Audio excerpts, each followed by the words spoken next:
우리가 구조된 후에 안즉 그 섬은 멜리데라 하더라.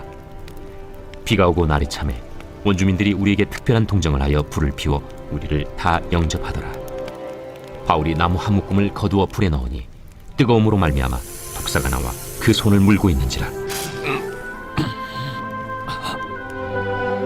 원주민들이 이 짐승이 그 손에 매달려 있음을 보고 서로 말하되, 진실로 이 사람은 살인한 자로다. 바다에서는 구주를 받았으나 공의가 그를 살지 못하게 함이로다. 바울이 그 짐승을 불에 떨어 버리매 조금도 상함이 없더라.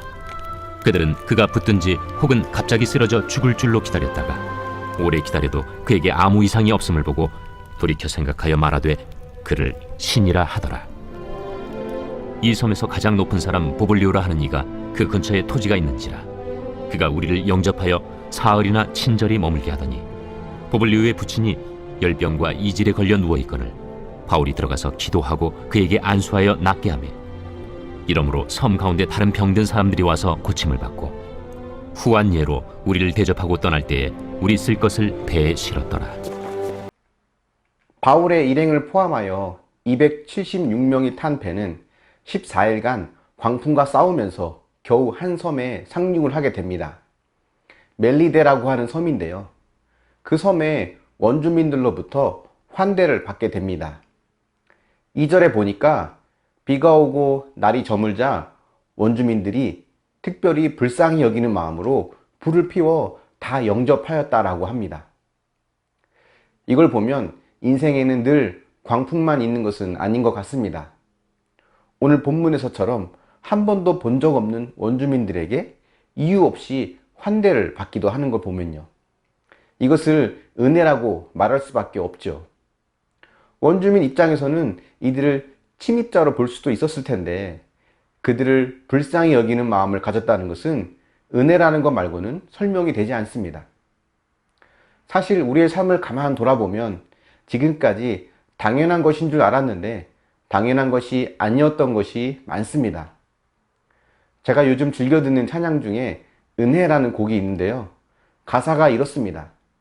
내가 누려왔던 모든 것들이, 내가 지나왔던 모든 시간이, 내가 걸어왔던 모든 순간이 당연한 것 아니라 은혜였소.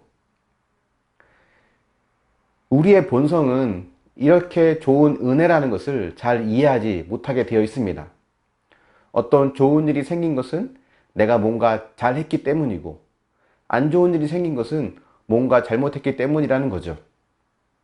이것이 맞을 때도 있지만 그렇지 않을 때가 훨씬 많습니다. 인생에 생기는 사건들이 어떤 공식처럼 그 원인을 바로바로 찾을 수 있으면 얼마나 좋겠습니까? 하지만 이해되지 않는 사건들, 그 속에서 또 이해할 수 없는 은혜도 있다는 것을 기억해야 합니다. 일단 하나님께서 우리를 자녀 삼아 주신 것, 이것을 어떻게 인과응보로 설명할 수 있을까요? 본질상 진노의 자녀인 우리가 어떻게 그분의 자녀가 될 수 있었겠습니까? 이유 없는 고난이 있듯이 이유 없는 은혜도 있습니다. 그런데 우리가 모르는 은혜가 훨씬 더 많은 것 같습니다. 하나님을 모르는 자들은 이 은혜를 이해하지 못합니다. 오늘 본문에 보면 바울이 독사에 물리는 사고가 일어나는데요, 원주민들은 이것을 인과응보로 해석을 합니다. 이 사람이 어디서 사람을 죽이고 왔구나, 그래서 이번에 그 벌을 받아 독사에게 물려 죽는구나 라고 생각을 한 것입니다. 똑같은 사건을 인과응보의 눈으로 보느냐, 은혜의 눈으로 보느냐에 따라 해석이 달라집니다. 기본적으로 우리는 은혜의 눈으로 볼 수 있어야 합니다. 하나님께서 우리를 환대해 주시는 것들이 많이 있다는 것을 알아야 하는 것이죠. 혹시 여러분 뜻하지 않은 사고를 겪었습니까?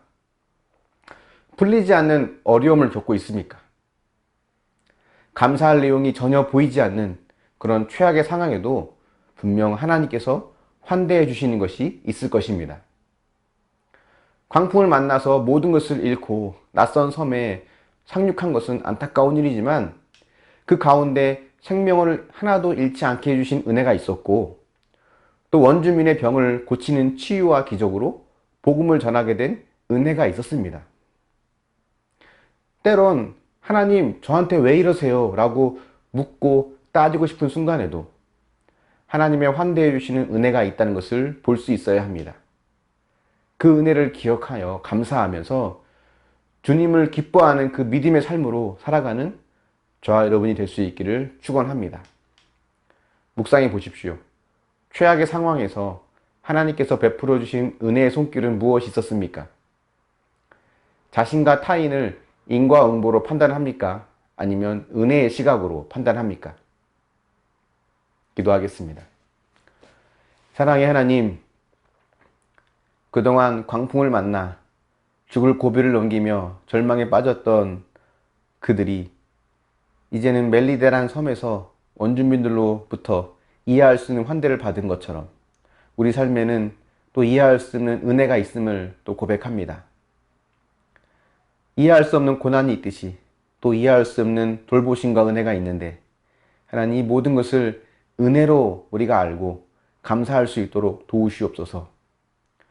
우리가 지나온 모든 시간이 당연한 것이 아니라 하나님의 은혜였음을 고백할 수 있는 믿음을 주시길 원합니다. 우리가 바라보는 모든 사건들이 인과응보의 시각으로만 보는 것이 아니라 은혜의 눈으로 볼 수 있도록 우리의 눈을 열어주시고 그 가운데 하나님께서 베풀어 주시는 선한 손길을 바라보며 다른 누군가에게도 똑같은 마음으로 바라보고 사랑할 수 있도록 우리를 지켜주시고 인도하여 주시옵소서. 때론 이해할 수 없는 사건을 겪고 설명할 수 없는 어려움을 겪을 때 어떤 최악의 상황에서도 그 속에 감추어져 있는 하나님의 선하심을 보게 하시고 그 속에서 감사의 제목을 찾으며 하나님을 기뻐할 수 있도록 우리를 지켜주시고 인도하여 주시옵소서. 감사드리며 예수님의 이름으로 기도합니다. 아멘.